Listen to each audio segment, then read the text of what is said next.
Hey guys, uh,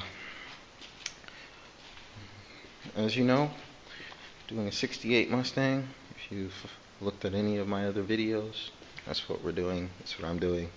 Pretty much working by myself on this. Um, right now I'm going to talk about, I'm not going to talk about the car. I'm going to talk about some of the things that I have and some of the tools that I have to do the car. I also have my Civic hatchback that I'm doing the body work on to paint. But right now it's about the Mustang and what's needed to do a restoration job as a do-it-yourselfer. Okay, so what we have is a garage.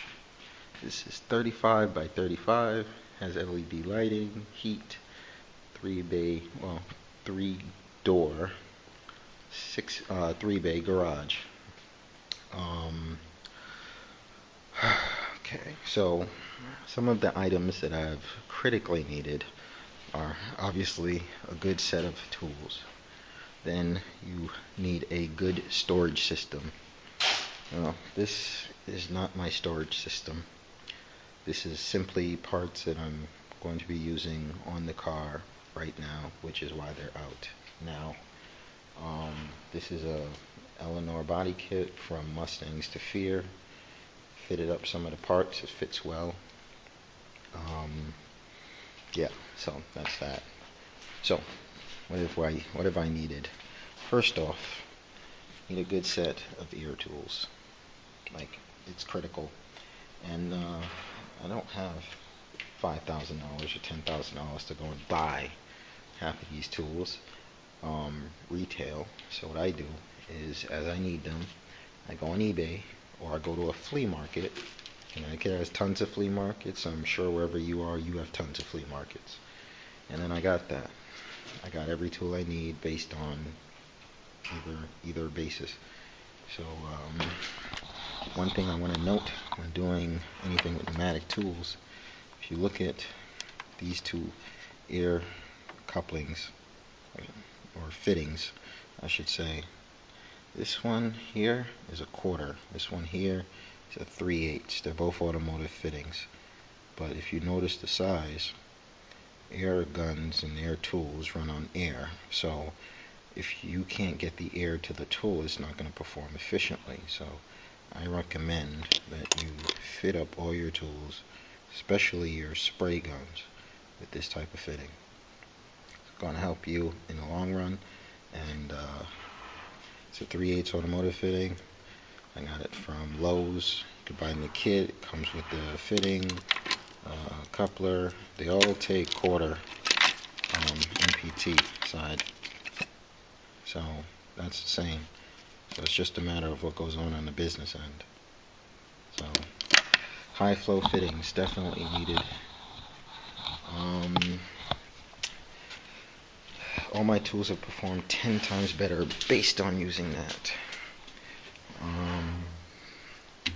Good electric drill, can't hurt you at all, because the problem with air is that if you have a small air compressor or you don't have a 2-stage, every time you're using some of these tools, you gotta wait for the compressor to recharge or fill back up with air, and that just gets annoying.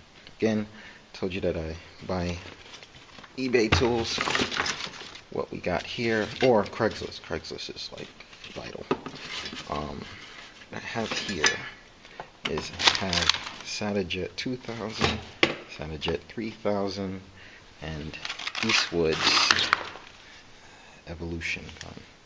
I've used this to spray base, primer, and clear. You know, when I first started painting, because I didn't know anything about painting and I didn't want to spend or invest the money in higher end paint guns if I didn't have the money. So this is like $100 gun. This has now become my dedicated primer gun.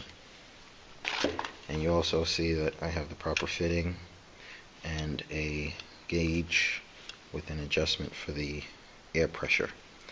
And I have a 3M cap for the paint. It's 3M's PPS system. So that's on all the guns. If you're going to buy used spray guns, make sure that they look decent and and or you can hopefully maybe test them out, because I've heard horror stories on used spray guns. So food for thought. Just because this is a 3000, this is a 2000. Obviously they're older because right now the 5000 is out. But essentially, if you're doing a paint job, these guns are supposed to last you for years. They're German made, and the newest sneakers is not necessarily better than the old sneakers. They're just new. So I know that the reviews for both of these guns have been great.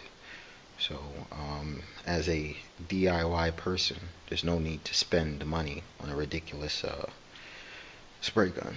And if you look up here, you can see that most of what's up here is Eastwood products. I love that company. They have everything for a DIY guy, and they have it for cheap but good quality. So I like their products. The products have worked for me. 90% of that car has been done using their products. So,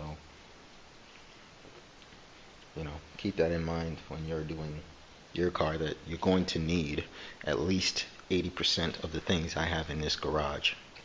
So at one point or another, between the engine hoist, blasting cabinet, the cabinet is kind of a luxury item, but we'll get there. So what I have is an assortment of sandpapers to go up to remove grit scratches as necessary. This is a TKO 500 transmission, Craigslist. Sanding cabinet, luxury item, fitted with a desiccant and a high flow fitting for that as well.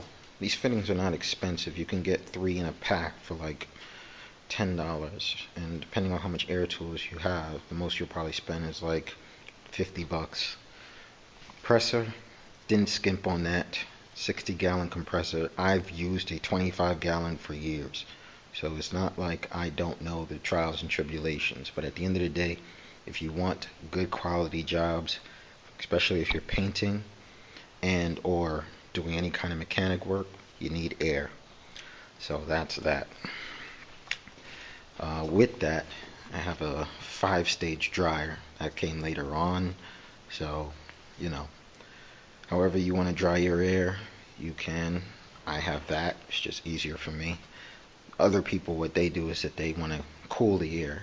So what happens is the air comes very hot from here, from the compressor, condenses, gets into your lines, and then afterwards gets into your tool and or your paint. Can cause fisheye, a whole bunch of other nasty crap. So that just dries it. The alternative is to run piping going through your garage with either copper or some of those, garage kits that you can get to do up the garage. So that's going to be something you need to evaluate yourself in your budget. I have a Lincoln Electric. I bought this new years ago. Works great. Eastwood's TIG welder. That's relatively new. Haven't had much time using it yet, but I've done some practice welds. It welds good. Only thing I don't like about this is there's no digital gauge to see when you're using the pedal what voltage you're at or anything. So that's a little annoying. I like to know where I'm at when I'm using the pedal so I can just be consistent. So just gonna have to feel it out. I have a welding table. You can see some rod on there, and that's also a luxury item. So, well, I'm kind of bypassing the biggest item here. It's probably the lift.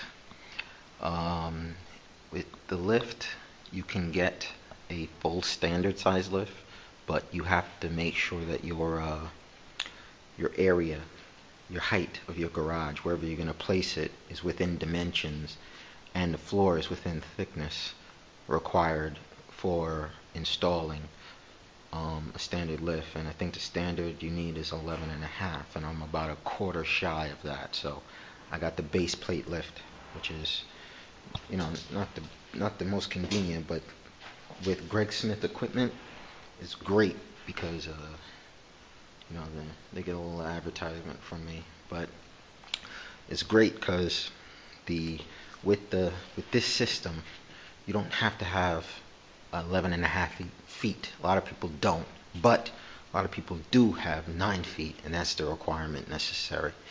So, you know, but just be careful with your car and your height.